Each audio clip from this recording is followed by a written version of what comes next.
नमस्कार सभी लोगों के लिए और आपके अपने YouTube channel the modern study में स्वागत है।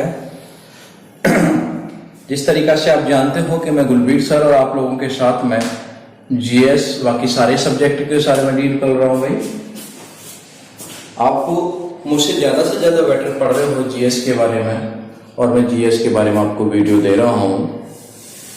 तो वीडियो बनाने का मन तो नहीं था पढ़ाई को लेकर, क्योंकि हमारे लोगों के लिए या देश की महिलाओं के लिए कोई भी अधिकार नहीं मिल पा रहे हैं। सारी की सारी चीजें फ्रॉड हैं, सारी की सारी चीजें बेकार हैं। तो मन अच्छा नहीं था, इस वजह से कोई वीडियो बनाने का भी मन नहीं था। लेकिन कुछ बच्चों ने कहा सर बना दीजिए, चलो उनके लिए बना देते हैं। वैसे तो हम दुखी तो हैं ही हैं। सरकार से भी हमारी गुजारिश है कि जल्दी से जल्दी उस हाथरस और बुलंदशहर के जो पीड़ित लोग हैं उनके लिए जल्दी से जल्दी कार्रवाई की जाए। बाकी तो भरोसा नहीं है सरकार से, आगे ऊपर मालिक है, भगवान मालिक है, जो होगा सब ठीक है। क्योंकि आज तो गरीब के भगवान भी नहीं है, वो भी निस्बत खाकर बैठ चुके हैं। तो छोड़ो इन चीजों के लिए। भारत ही ऐसा देश है जहां केवल अपने बल पर जिया जाता है, कोई समानता का अधिकार नहीं है। संविधान के अंदर समानता दी गई है, लेकिन यहां पर समानता का कोई अधिकार नहीं है। तो मेरे प्यारे बच्चों, मेरी लाइव क्लासेस भी चल रही हैं। बेटा जिसको लाइव क्लासेस लेनी हुआ करे, जिसको लाइव क्लासेस लेनी है मेरी जीएस की, तो लाइव क्लासेस ले सकता है। वो है बेटा वंदे भारत बुलंदशहर के ऊपर, वंदे भारत बुलंदशहर डिफेंस। तो उस चैनल पर मैं दे रहा हूं ऑनलाइन क्लासेस शाम 8 बजे से। और जिसको भी मेरी लाइव क्लासेस से जुड़ना है, वो ये मेरा व्हाट्सएप नंबर है।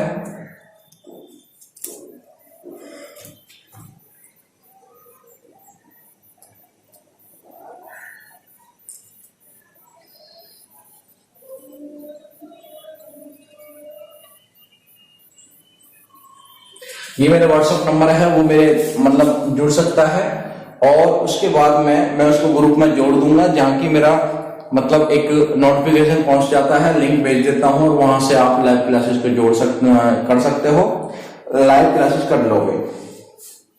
तो बेटा आज एक बहुत इंटरेस्टिंग टॉपिक की बात कर लेंगे, और वो टॉपिक जो होगा वो होगा भारत का मानववादी और भारत का महाधिवक्ता।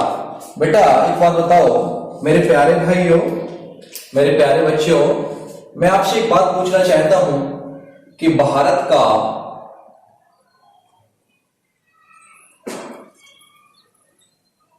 महान्यायवादी बेटा, इधर हम साइड में लेंगे राज्य का महाधिवक्ता।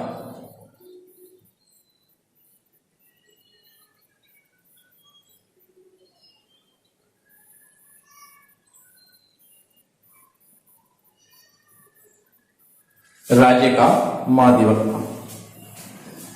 आधे से ज्यादा लोग तो ये समझ रहे होंगे, आधे से ज्यादा लोग तो यही नहीं जानते होंगे कि ये चीजें क्या होती हैं। तो बेटा थोड़ी सी चीजें के बारे में बात कर लेंगे हम, थोड़ी सी चीजों के बारे में ये बात कर लेते हैं कि ये चीजें क्या होती हैं। ये चीजें क्या होती हैं बेटा, जब हमारे देश के अंदर सरकार पर कोई केस लगते हैं, केंद्र सरकार पर केस लगते हैं, तो केंद्र सरकार का जो केस लड़ती है वो भारत का महान्यायवादी लड़ता है। और राज्य सरकार पर जो केस लगते हैं उनको हर राज्य का महाधिवक्ता लड़ता है। तो बेटा जो महान्यायवादी होता है वो केवल और केवल देश के अंदर होता है। और बेटा महाधिवक्ता जो होता है वो हर राज्य में होता है।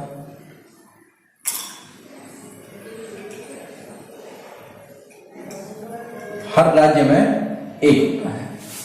ये राज्य में तो होता ही है, लेकिन दो राज्यों का एक भी हो सकता है। दो राज्यों का एक महान्यवादी, दो राज्यों को, सॉरी नहीं, हर राज्य का एक होता है, वो राज्यपाल होता है, थोड़ा सा मिस्टेक हो गया। हर राज्य का एक होता है। तो हम बता सकते हैं, हम कह सकते हैं कि ये जो महाधिवक्ता होगा क्या होगा, ये राज्य के अंदर होगा। किसमें होगा? राज्य में। और ये किसमें होगा बेटा? ये होगा देश में। सर हम बात करें सबसे पहले हमारे देश के अंदर कौन सा राज्यपाल, मतलब कौन सा महान्यवादी बना था, तो बात करें भारत का प्रथम महान्यवादी कौन था, तो बेटा भारत के प्रथम महान्यवादी हुआ करते हैं एमसी शीतलवाद। क्या होंगे भाई? एमसी शीतलवाद होंगे बेटा, एमसी शीतलवाद होंगे। अगर हम बात करें अपने यूपी की, तो बेटा इसका पहला कौन बना था, तो आप सभी लोग मुझे बता सकते हो कमेंट करके, इसका कौन बना था। मैं वैसे बता देता हूं बेटा, पहला जो बना था इसमें वो मतलब विजय बहादुर सिंह के नाम से ही नाम आता है, वो बने हैं विजय बहादुर सिंह। उसके बाद बेटा बात करेंगे अब कौन है, अब कौन है, तो बेटा अब कौन है भारत का महान्यवादी? बड़ा इंटरेस्टिंग क्वेश्चन है। के वेणुगोपाल। हम बात करेंगे बेटा के वेणुगोपाल की, बात करेंगे के वेणुगोपाल। देखो अब की हम बात करते हैं के वेणुगोपाल, तो बेटा यहां बात करेंगे के वेणुगोपाल।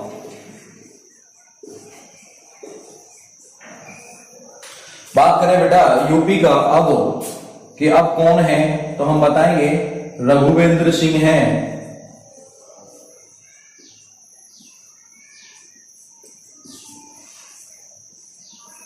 रघुवेंद्र सिंह हैं बेटा, कहीं कंफ्यूजन की नहीं है चीजें, ये बदलती रहती हैं चीजें।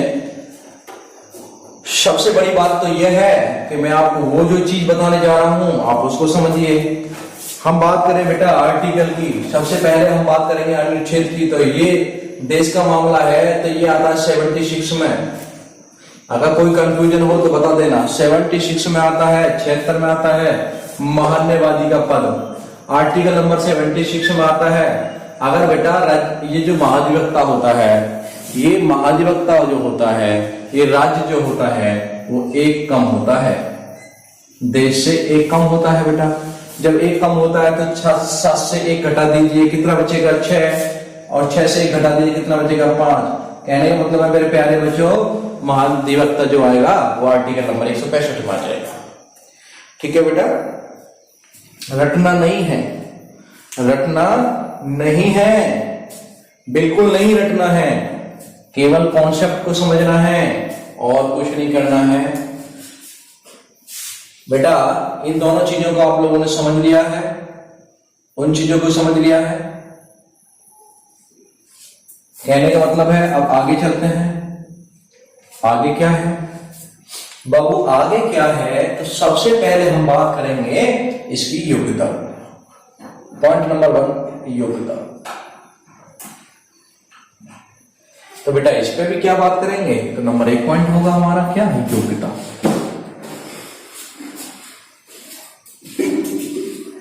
ये कंपैरिजन विधि है, ये कंपैरिजन विधि है, ये भाषा को सरल बनाती है, दोनों को सामने सामने रखकर ये भाषा को अच्छे से समझाती है।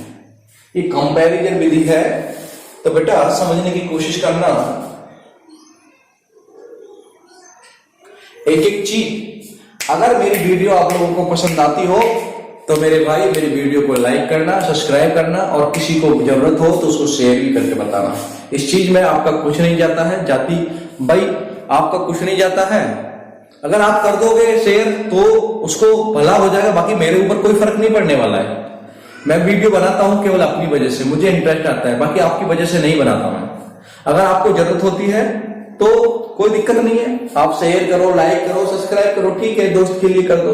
और आप अगर मुझ में थोड़ा सा प्यार है, आपका विश्वास है, देखो आप अगर शेयर करोगे, सब्सक्राइब करोगे, लाइक करोगे तो मुझे थोड़ा सा विश्वास मिलेगा, मुझे अच्छा लगेगा, मैं आपको और ज्यादा काम करूंगा। बट आप, मैं खुद तो कर ही रहा हूं, अगर मैं खुद तो कर ही रहा हूं, अगर आप मुझे सपोर्ट करोगे तो मैं ज्यादा काम करूंगा, नहीं करोगे तो मैं सोचूंगा यार कि बस अपना ही जो करना है बस खाली कर लेंगे। ठीक है, आप अगर ये सोचते हो कि आप एक लाइक अनलाइक मार दोगे तो मैं उसमें मेरा घाटा हो जाएगा, या आप एक अनलाइक मार दोगे तो मैं मतलब खाना नहीं खाऊंगा, ऐसा कुछ नहीं है। नो टेंशन मेरे को। ठीक है, आपको अच्छा लग रहा है तो लाइक करिए, ना लग रहा है तो मत करिए, देखिए मत, कोई दिक्कत नहीं है। ठीक है भाई, योग्यता, सबसे पहले बात आती है योग्यता। तो इसकी योग्यता में सबसे पहले उम्र आती है कि मेरे भाई क्या होनी चाहिए, 35 वर्ष होनी चाहिए उम्र कम से कम। तो बेटा इसकी भी क्या होगी, सबसे पहले उम्र की बात होगी तो कितनी होनी चाहिए, 35 वर्ष होनी चाहिए।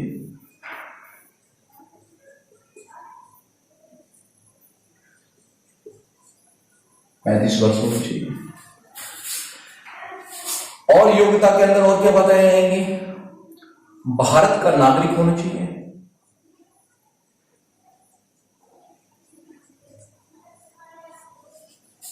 जब यहां पर भारत का नागरिक होना चाहिए तो यहां पर भी क्या हो, भारत का नागरिक होना चाहिए।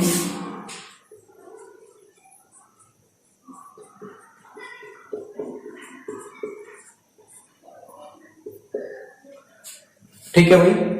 दूसरा, सरकारी पद पे नहीं हो, सरकारी पद पर नहीं होना चाहिए। तो देखो इसको पढ़ना है, ये अपने आप सपा हो जाएगा, समझ रहे हो ना। दूसरा, ये भी सरकारी पद पर नहीं होना चाहिए।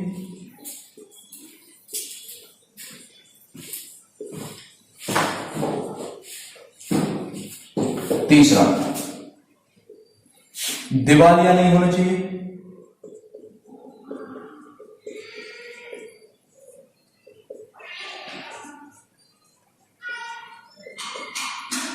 दिवालिया नहीं होना चाहिए। यहां देखेंगे, यहां भी तीसरा पॉइंट, दिवालिया नहीं होना चाहिए। उसके बाद में बेटा चौथे नंबर पे इसे कानून के बारे में जानकारी होनी चाहिए, जानकारी तो हो। इसको भी क्या होना चाहिए, कानून के बारे में, तो हाई कोर्ट के बारे के वकील में, या देखो भाई इसको सुप्रीम कोर्ट के बारे में जानकारी होनी चाहिए, इसको हाई कोर्ट या जिला स्टेट मतलब हाई कोर्ट जो होते हैं उनके बारे में जानकारी होनी चाहिए। ठीक है बेटा।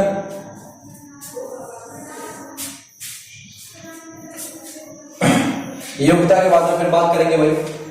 देखो भाई यहां पर ध्यान रखना, हम लोग बात कर रहे हैं नंबर 1 योग्यता के बाद दूसरा पॉइंट, शपथ।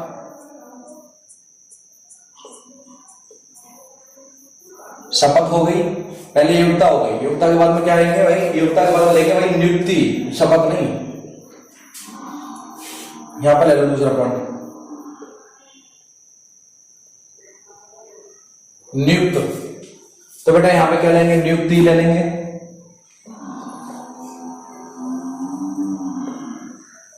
नियुक्त ले लेंगे। ठीक है भाई, ध्यान रखना। ठीक है, दोनों को कंपैरिजन में लेकर चल रहा है।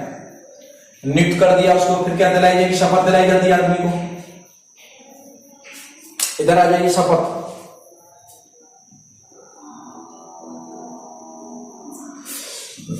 शपथ होगी, कार्यकाल ले लेंगे।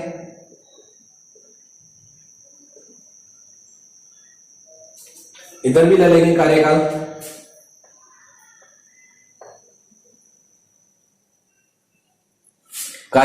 कार्यकाल के बाद में कितने दिन तक रहना है, कार्यकाल हो गया, फिर उसके बाद में लेंगे त्याग पत्र। यहां भी ले लेंगे त्याग पत्र।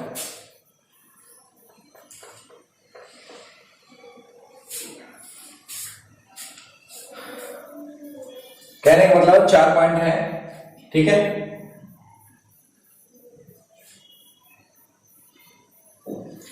हाँ ठीक है भाई, कोई दिक्कत नहीं है। बेटा ये 4 पॉइंट यहां दिए हैं, 4 पॉइंट यहां दिए हैं। अब देश के अंदर बड़ा कौन होता है, तो ये बात तो आप समझते ही हो कि देश के अंदर बड़ा होता है राष्ट्रपति। तो यहां बड़ा होता है राज्यपाल।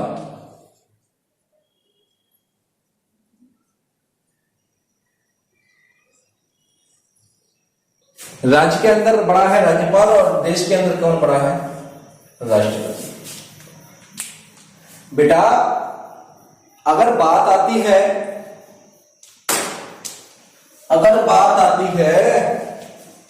कि इसकी नियुक्ति कौन करता है महान्यवादी की, तो हम बताएंगे बेटा राष्ट्रपति। बात आएगी महाधिवक्ता की नियुक्ति कौन करता है, तो हम बताएंगे राज्यपाल। इसको शपथ कौन दिलाता है, तो हम बताएंगे राष्ट्रपति। इसको शपथ कौन दिलाता है, तो हम बताएंगे राज्यपाल। इसका कार्यकाल किसके ऊपर निर्भर होता है, राष्ट्रपति के ऊपर। इसका कार्यकाल किसके ऊपर निर्भर होता है, तो हम बताएंगे राज्यपाल के ऊपर। ये वाला त्याग पत्र किसको देगा, मान्यवादी राष्ट्रपति को। सिंपल है ये त्याग पत्र, राज्यपाल। सिंपल है ना, ठीक है भाई, सिंपल है। कोई दिक्कत वाली बात हो तो बताओ मुझे। नॉर्मल है, एक बार वीडियो को पूरा देख लीजिए, मेरी जीएस को आप आसानी से समझ जाओगे, बहुत प्यार से समझ जाओगे। बाकी लाइक कर दिया करो, ठीक है। लाइक करने में तुम्हारे पैसे खर्च नहीं होते हैं, ठीक है, पैसे खर्च नहीं होते, आराम से कर दिया करो। दोबारा देख लो एक बार और। हम लोग यार इतनी अच्छी अच्छी वीडियो बनाते हैं आप लोगों के लिए, फिर भी आप लोग मतलब बिल्कुल भी हमारा कंप्रोमाइज नहीं करते हो यार, इतना बेटा। ये आता है कितने आर्टिकल में, महान्यवादी आता है 76 में। बेटा एक राज्य कम होता है, राज्य 1 नंबर कम होता है, तो हमने यहां पे 1 कर दिया कम। तो बेटा 1 कम कर दिया तो यहां से 1 हो गया, 7 से 1 कम करेंगे 6 हो गया, और 6 से 1 कम कर दिया 5 हो गया। कहने का मतलब है बेटा यहां पर क्या हो गया, 165 हो गया, ठीक है भाई। अगर तुमसे कोई पूछता है कि महान्यवादी कितने आर्टिकल में आता है, तो हम बताएंगे बेटा 165। अगर हमसे पूछता है कोई कि महान्यवादी कितने में आता है, 76 में, और महाधिवक्ता कितने में आया, 165 में। अब तुमसे पूछे कि प्रथम महान्यवादी कौन बने थे, प्रथम महान्यवादी कौन बने थे, प्रथम महान्यवादी की बात आती है तो प्रथम महान्यवादी कौन बने थे, तो हम बताएंगे एमसी शीतलवाद। और अब कौन है, तो हम बताएंगे बेटा के वेणुगोपाल। ओके ना, अरे ठीक है भाई, अरे समझ में आ रहा है ना। अरे कमेंट भी कर दिया करो मेरे भाई, मैं जल्दी लाइव आऊंगा, अपने चैनल पर भी ले लूंगा लाइव, ठीक है। आपका सारा प्रॉब्लम खत्म करा दूंगा, टेंशन न लीजिए। अब कौन है यहाँ का, राज्य का अपने यूपी का रघुवेंद्र सिंह है महाधिवक्ता। क्या काम करते हैं ना, क्या काम करते हैं, कुछ काम नहीं करते यार। सरकार के ऊपर लगे हुए आरोप, सरकार के ऊपर लगे हुए आरोपों का केस लड़ते हैं। आज कुछ नहीं हो रहा है ना, केस लग रहे हैं सरकार पे, क्योंकि सरकार है ही इतनी अच्छी यार, सरकार पे कोई केस नहीं लग रहे हैं। और नहीं ये बेचारे लड़ रहे हैं क्योंकि इनका क्या कसूर है, सरकार पे कोई आरोप ही नहीं लगता है, सरकार कोई गलत काम नहीं करती, तो ये क्या करेंगे, ठाली है यार, ठाली है। उसके बाद में योग्यता क्या है, 35 वर्ष, भारत का नागरिक हो, सरकारी नौकरी पर ना हो, दिवालिया ना होना चाहिए, चोर ना होना चाहिए, समझ रहे ना। हाँ, इसे कानून के बारे में जानकारी होनी चाहिए, वही सारी की सारी वही है। भारत का नागरिक होना चाहिए, 35 वर्ष का, सरकारी पद पर ना होना चाहिए, दिवालिया ना होना चाहिए, और जानकारी होनी चाहिए कानून के बारे में। बेटा बात आती है पॉइंट नंबर 1 की, इसकी नियुक्ति की। भाई इसकी नियुक्ति होगी तो इसकी भी नियुक्ति होगी, पक्की बात है। इसकी नियुक्ति कौन करता है बेटा, तो राष्ट्रपति करता है। तो इसकी नियुक्ति कौन करेगा, राज्यपाल करेगा, क्योंकि राज्य के अंदर बड़ा कौन होता है, राज्यपाल होता है। शपथ कौन दिलाएगा मेरे प्यारे बच्चों, शपथ दिलाएगा यहाँ पर राष्ट्रपति, देश के अंदर राष्ट्रपति। थोड़ी बहुत बातें हैं वो भी कर लेते हैं, ठीक है भाई। तो बेटा इसको मिटा देते हैं और आगे चलते हैं थोड़ा सा।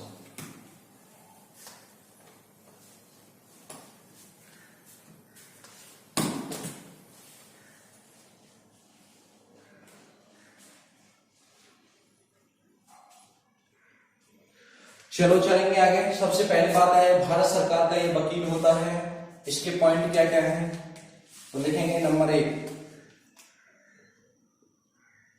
भारत सरकार का वकील होता है।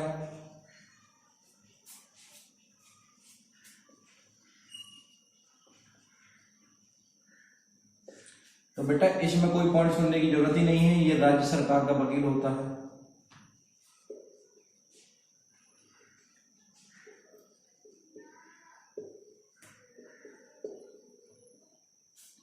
दूसरा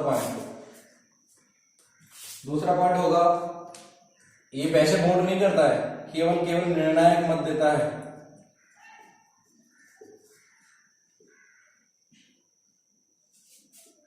मत करता है। और ये भी क्या करता है भाई, निर्णायक मत करता है। निर्णायक मत क्या होता है कि जब दोनों तरफ से वोटिंग बराबर हो जाती है तो इसको जरूरत पड़ती है किसकी तरफ वोटिंग करेगा। ओके प्यारे बच्चों, उसके बाद हम बात करेंगे ये इसके क्या नाम है, इसके लिए किसी भी सदन में जा सकता है।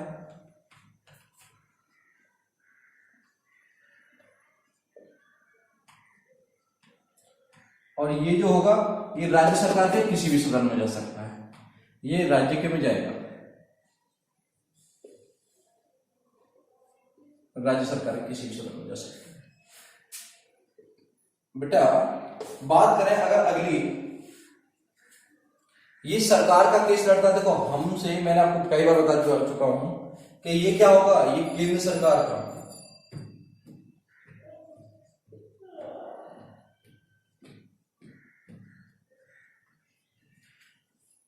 केस लड़ेगा और ये केवल और केवल राज्य सरकार का केस लड़ेगा।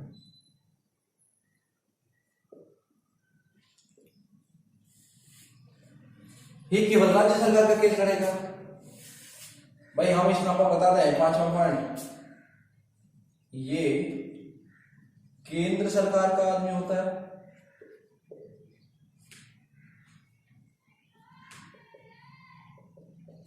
और ये राज्य सरकार का आदमी होता है।